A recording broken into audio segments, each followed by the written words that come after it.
में महिलाओं के पीड़न के विषय जो हम सब के लिए शर्म के विषय हैं कि समाप्त हो जाएंगे। कौन किस जाति में किस घर में पैदा होता है उस आधार पे जीवन भर के लिए किसी को कलंकित नहीं किया जाए। कौन किस धर्म को मानता है उस आधार पे, क्या खाता है, क्या पहनता है, क्या बोलता है भाषा, उस आधार पे कोई भेद इस देश में नहीं होगा, क्योंकि सबकी वोट बराबर है, सबको संविधान है। लेकिन ताली आप बजा रहे हो, लेकिन कितनी दूर की बात लग रही है कि हाँ ये होना चाहिए, बहुत बढ़िया बात है, लेकिन आज है तो नहीं। और कैसे पूरा करोगे इसको जब सरकार ये सूचना इकट्ठा करना ही नहीं चाहती कि जो पिछड़े जाति के और अनुसूचित जाति के जो सबसे गरीब और सबसे पिछड़ा वर्ग है उसकी कितनी संख्या सरकार में, मुख्यधारा में, नौकरियों में है, उसकी आर्थिक स्थिति क्या है, उनकी चिंताएं क्या हैं। सर्वेक्षण में जाति गणना को ये भारत की सरकार कराना नहीं चाहती। मैं याद दिलाता हूं, मोदी जी जब नए नए प्रधानमंत्री बने थे, बेरोजगारी के सवाल पे उन्होंने बात कही थी। उन्होंने कहा था सरकार पे तो डेटा ही नहीं है, तो सरकार उपाय क्या करेगी जब सरकार पे जानकारी नहीं है। दोनों कान और आंख बंद कर लो, लेकिन समस्या का हल नहीं निकलता। जैसे ऑस्ट्रिच की तरह मिट्टी के अंदर आप सर डाल लो, समस्या है, वो जो कि तो बनी रहेगी और तनाव बढ़ता जा रहा है। आज भी देश में ये स्थिति है कि कुछ समाज के गरीब वर्ग के लोगों को शादी पे भी घोड़ी में नहीं चढ़ने दिया जाता। मोहल्ले पे राजस्थान में कई ऐसी घटना हो गई, देश के हर कोने में हो रही, प्रदेशों में हो रही है कि आप मोहल्ले में उनके एक समाज के मोहल्ले में दूसरे समाज के व्यक्ति चल के नहीं जा सकते। तो जैसे अलग थलग शायद सदियों पुरानी जो व्यवस्थाएं थी, जो कुरीतियां थी, आज भी वो जो के तो बनी हुई है। अब हम और आप तो ये नहीं चाहते। जिसने चौधरी चरण सिंह जी के शब्द सुन लिए, प्रेरणा उससे ले ली, बाबा भीमराव अंबेडकर जी से प्रेरणा ले ली, पढ़ ली उनकी किताबें, तो आंखें खुल जाती हैं उस व्यक्ति की। सोचने का, विचार करने की क्षमता उस आदमी की विकसित हो जाती है। वो देखने लगता है कि हम आपस में फर्क क्यों करें, हिंदू मुसलमान आपस में बैर क्यों करेगा। जब गले लगाएगा तो उसकी ताकत बढ़ेगी।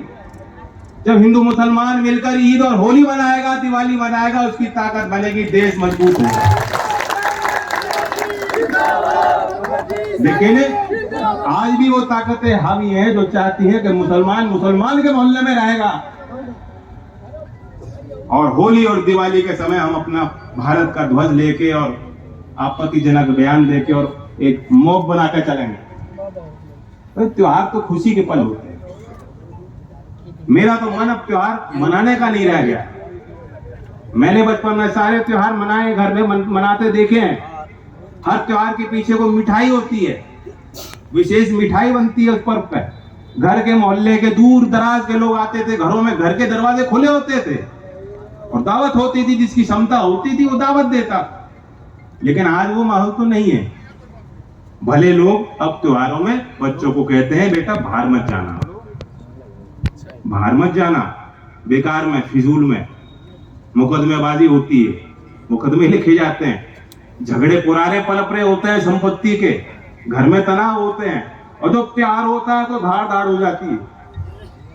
तो ये बड़ी दुखद स्थिति समाज की।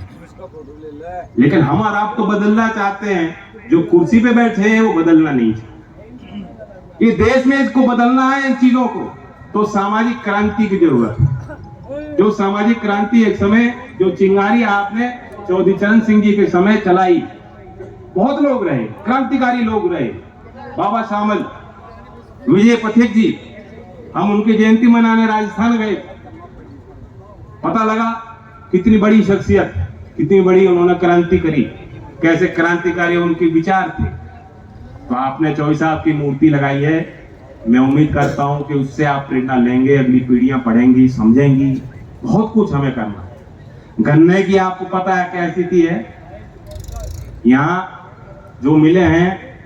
इस साल में गन्ना आपने डाल दिया है, इस साल का 1 भी रुपए का जो आपका भुगतान था, मुजफ्फरनगर में हो या शामली में हो, आपसे पूछूंगा क्या भुगतान इस साल का किसी को मिला है? किसान जानबूझ के देरी की सरकार ने घोषित करने में भाव को, क्या आप भाव ना मांग पाए, भुगतान ना मांग पाए।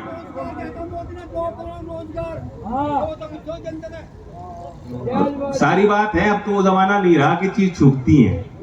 आपको सारा पता है, जो कहते थे 15 लाख बाहर से पैसा काला धन आएगा, काला धन आप में बटेगा, तो कौन हिसाब ले रहा है? चौकीदार तो चोर है। आपको हिसाब लेना पड़ेगा, आप ही को पूछना पड़ेगा भाई जाति गणना क्यों नहीं कर रहे, 14 दिन में भुगतान क्यों नहीं कर रहे। आज आलू किसान का क्या दुर्दशा है कि आलू 4.5-5 रुपए, उसकी लागत 10 रुपए की है। क्या करेगा किसान? कोल्ड स्टोरेज से, जिस कोल्ड स्टोरेज में किसान डाल रहे हैं उससे बाहर नहीं निकाल पाएंगे, कहां लागत उनकी पूरी होगी? तो ये सरकार की जिम्मेदारी बनती है, सरकार ये देखे। और ऐसे वक्त पर बिजली के बिलों की 23% तक, आपकी जो गांव की जो बिजली है, घरेलू जो बिजली है, 23% वृद्धि का प्रस्ताव आपकी प्रदेश की सरकार ने आयोग को दिया। इंडस्ट्री से कम दिया, क्योंकि इंडस्ट्री को तो बढ़ावा देना है और किसानों को लूटना है। ये भी तो सरकार देखे क्षमता किसकी कितनी है।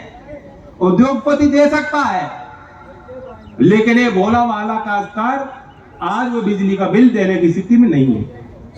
तो लगातार विरोध भी आप कर रहे हो, मैं देख रहा हूँ, धरना प्रदर्शन भी हो रहे हैं अलग अलग तरीके से, चिट्ठी भी हम लोगों ने लिखी, संदेश भी लिखा, लेकिन योगी जी जागे नहीं, वो गहरी नींद में सो रहे हैं।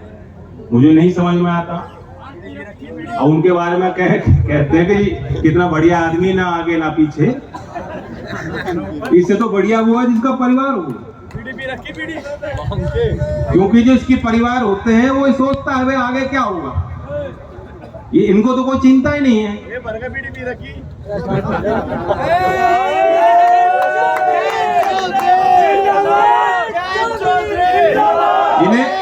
इन्हें तो वो भी नहीं दिख रही, इनकी माँ जो इन्हें सता रही है, जो आपको सता रही है खेतों में।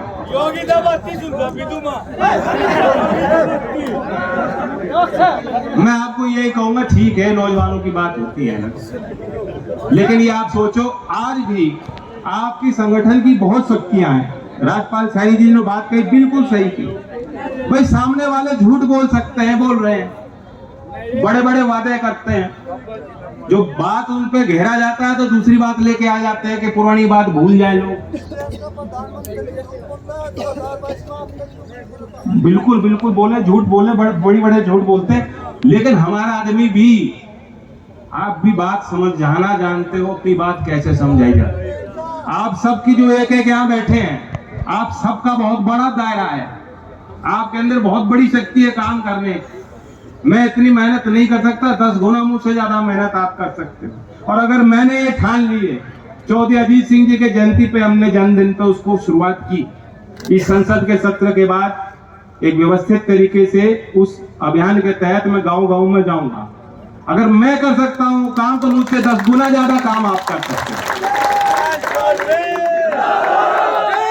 और आज स्थिति है, और ये कितने संगठन हैं, ये सब सरकारी तंत्र से मौज लेने में व्यस्त है। इनकी मीटिंग होती रहती है, चाय पानी का इंतजाम होता रहता है, ये उसमें मस्त है। गांव कटा के लोगों के पूछने, तुम कैसे हो भाई, क्या तुम्हारी चिंता है, हम तुम्हारे लिए क्या सेवा कर सकते हैं। आज कोई गांव में नहीं जा रहा, मैं पूछूं कोई उनमें कोई आया कि किसी पार्टी का कोई पता, लेकिन आप अगर कहीं जाओगे तो आपको सत्कार भी दिया जाएगा, बैठाया भी जाएगा।